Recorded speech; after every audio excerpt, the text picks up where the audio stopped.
Assalamualaikum warahmatullahi wabarakatuh. Perkenalkan, nama saya Mutiara Kaliza Nur Salamah. Di sini saya sebagai perwakilan dari kelompok 11 akan menjelaskan materi tentang kurikulum Merdeka Belajar untuk memenuhi tugas mata kuliah pengembangan materi IPA. Pengertian kurikulum Merdeka Belajar.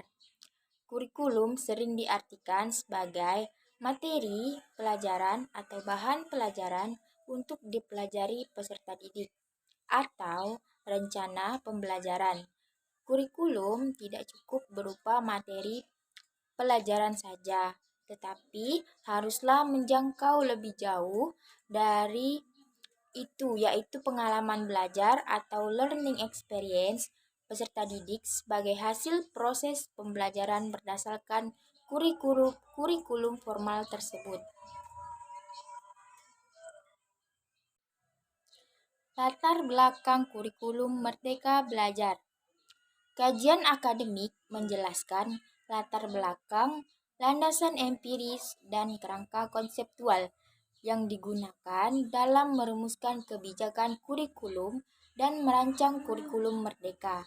Kajian ini juga mencakup strategi implementasi kurikulum baru, sebuah isu yang sangat mempengaruhi keberhasilan dari setiap kebijakan pendidikan. Selama 2 tahun ke depan, kurikulum merdeka akan terus disempurnakan berdasarkan evaluasi dan umpan balik dari berbagai pihak.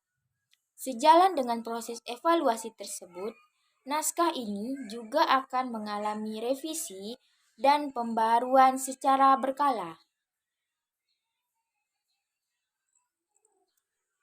Menurut BSNP atau Badan Standar Nasional Pendidikan, pengertian kurikulum Merdeka Belajar adalah suatu kurikulum pembelajaran yang mengacu pada pendekatan bakat dan minat. Di sini, para pelajar, baik siswa maupun mahasiswa, dapat memilih pelajaran apa saja yang ingin dipelajari sesuai dengan bakat dan minatnya. Kurikulum atau program Merdeka Belajar ini diluncurkan oleh Menteri Pendidikan, Kebudayaan, Riset dan Teknologi atau Mendikbudristek Nadiem Makarim sebagai bentuk dari tindakan evaluasi perbaikan kurikulum 2013.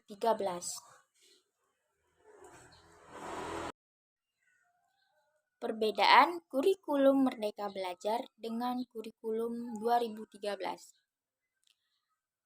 yaitu perbedaan di sekolah dasar pada kurikulum 2013. Untuk sekolah dasar, terdapat pemisahan antara mata pelajaran IPA dan IPS, sedangkan pada kurikulum prototip atau kurikulum Merdeka Belajar, kedua mata pelajaran ini digabung menjadi satu mata pelajaran, menjadi ilmu pengetahuan alam dan sosial, atau IPAS.